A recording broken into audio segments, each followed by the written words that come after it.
Oi pessoal, hoje a gente fala sobre a secularização do Adventismo. É isso mesmo que você ouviu. Poderia o Adventismo se secularizar a exemplo do que já acontece com outras igrejas?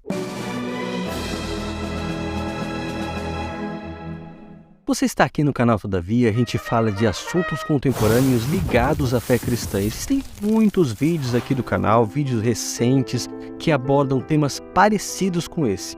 Então, se você tem interesse, você pode já se inscrever no canal, acompanhar as nossas playlists e especialmente dar essa atenção aos vídeos mais recentes. E claro, para a gente começar essa relação aqui, se você não conhece nada do canal, já deixa o seu like. Se você já conhece, não se esqueça de compartilhar esse conteúdo, além, é claro, de deixar o seu like. Existe um vídeo mais antigo do canal onde eu falo sobre secularização. Esse vídeo vai aparecer aqui. Nele eu falo um pouquinho sobre o que é secularização. E não, secularização não significa irreligiosidade. Pelo contrário, ali eu falo que a secularização tem duas características muito importantes. A primeira é a privatização da fé. A fé se torna algo particular, sem voz ativa na esfera pública. A segunda coisa é a compartimentalização da fé, ou seja, a fé deixa de ser aquele elemento que vai direcionar a vida como um todo para ser apenas parte da minha vida. É como se vários aspectos da vida fossem divididos entre gavetas diferentes, sem qualquer possibilidade de comunicação ou influência sobre os outros elementos. Isso significa que a fé não dita a minha vida social, ela não influencia nos meus relacionamentos, ela não me orienta na ética profissional e tampouco transparece na minha postura pública. A minha crença nesse caso se torna apenas um elemento isolado. Eu também menciono naquele vídeo a questão da revanche do sagrado. Lá eu explico melhor em detalhes, mas trocando em miúdos, se refere ao fato de que hoje nós temos várias expressões religiosas no mundo contemporâneo, o que mostra que alguém pode viver uma vida secularizada e mesmo assim ser muito religioso. Agora, isso nos leva ao Adventismo. Como é que o Adventismo pode se secularizar? Em primeiro lugar, é muito importante a gente estabelecer que depois de muitas gerações, a característica principal dos pioneiros ela vai se perdendo. Aliás, desde a segunda geração em diante, isso vai se diluindo. Aquele empenho, aquele fervor, a base bíblica e profética vai perdendo a sua relevância lentamente. Então, o primeiro aspecto da secularização tem justamente que ver como o legado dos pioneiros adventistas foi trabalhado ao longo de sucessivas gerações desta igreja. A segunda coisa que nós temos que pensar nesse processo é a influência do mundo evangélico. O mundo evangélico ele tende a se fragmentar e secularizar, justamente porque não consegue se apoiar solidamente na Bíblia. Isso porque o mundo evangélico, de uma forma geral, adota a mesma base que o catolicismo. A teologia clássica, que é justamente essa base na qual se apoia o evangelicalismo, é justamente a junção entre a fé bíblica com elementos da filosofia. Então, os grandes paradigmas da teologia clássica, as suas pressuposições, não são derivadas da palavra de Deus, a revelação que o próprio Senhor fez para o seu povo, mas são extraídos de conceitos filosóficos. A visão de Deus, por exemplo, como sendo alguém impassível e atemporal, é extraída do conceito filosófico a respeito de Deus. O conceito de homem como sendo dividido entre corpo e alma, essa alma concebida aí como algo imortal, como uma parte do homem que independe do corpo, a ideia de salvação como incluindo a predestinação na teologia clássica e também como se referindo à salvação da alma e não necessariamente do corpo, são outros exemplos de como a teologia clássica incorpora elementos da filosofia e se divorcia daquilo que a revelação realmente diz. Em algum momento, essas ideias evangélicas começam a influenciar os adventistas, e isso por vários fatores. Porque a proposta dos pioneiros não foi completamente desenvolvida, porque quando chegou o momento da igreja ter os seus seminários, ela precisava de professores credenciados e alguns estudiosos foram mandados para universidades evangélicas, de onde absorveram paradigmas de teologias já muito bem estabelecidas. Também, como eu mencionei no vídeo anterior, porque as práticas ministeriais do mundo evangélico são cada vez mais adotadas pelos adventistas, então várias são as influências do mundo evangélico sobre a teologia adventista. E ao incorporar esses elementos, são adotados junto com eles as suas pressuposições, também os seus paradigmas. E ao adotar os paradigmas da teologia evangélica, ao assumir as suas pressuposições, o adventismo se torna tão vulnerável à fragmentação teológica quanto essas igrejas. E a gente tem falado aqui muito no canal sobre a fragmentação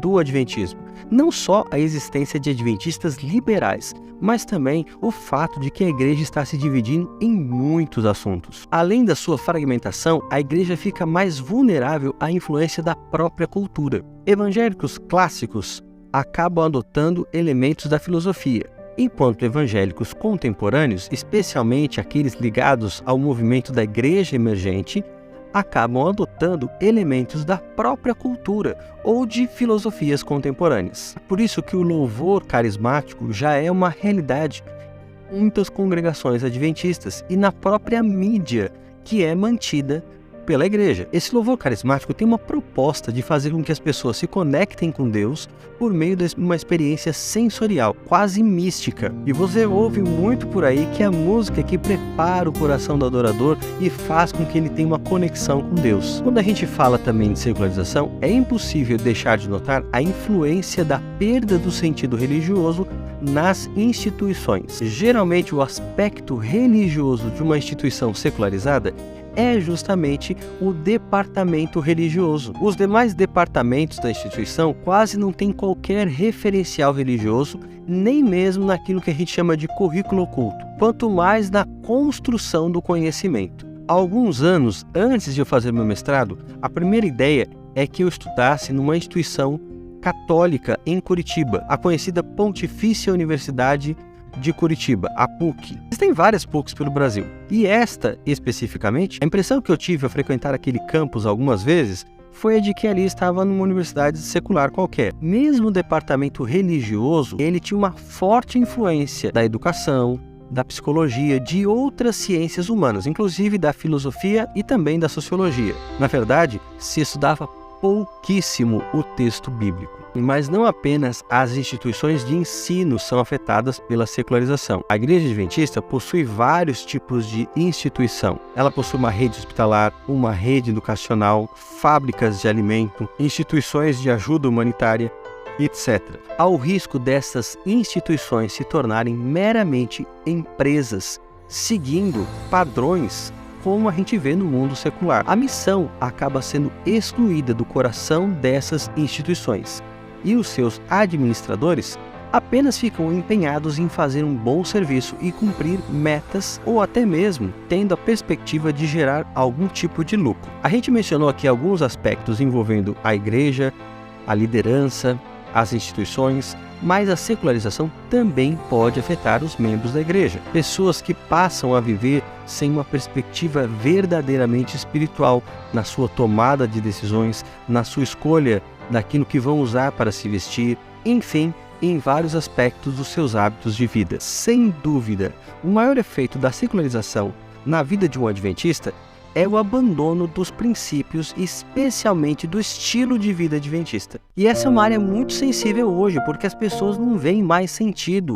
em se preocupar com brincos, ou se preocupar com uma alimentação vegetariana, ou com hábitos de comunhão, porque essas coisas não parecem ser importantes. O mais importante é ter Jesus no coração, é ter uma experiência espiritual com Ele. É justamente esse adventismo diluído, é esse adventismo que procura fazer com que a pessoa separe a sua experiência secular da sua vida religiosa e restrinja bastante essa vida religiosa a apenas alguns momentos de culto, é que precisa ser combatido pela pregação da verdadeira mensagem. Deus tem um plano maravilhoso para a vida da igreja, para a vida das pessoas, para a sua vida. E esse plano, ele envolve todos os aspectos da nossa vida. Aquilo que a gente chama de espiritualidade envolve uma aliança com Deus que implica em obediência leal aos princípios que Ele deixou para nós. E essa obediência leal só é possível pela fé.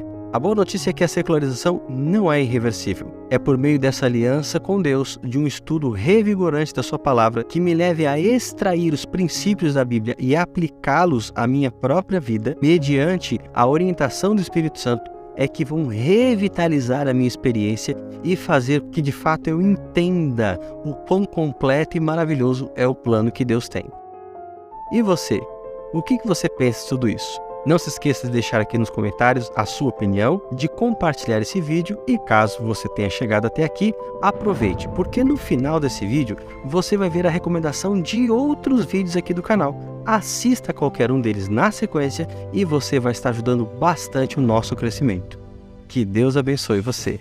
Father, I yield to thee my life, thine only shall it be.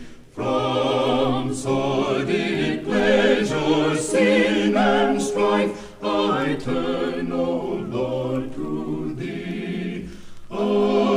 Unfettered from all earthly ties, from cruel change and scorn, I haste to thee where shadows flee before the clouds.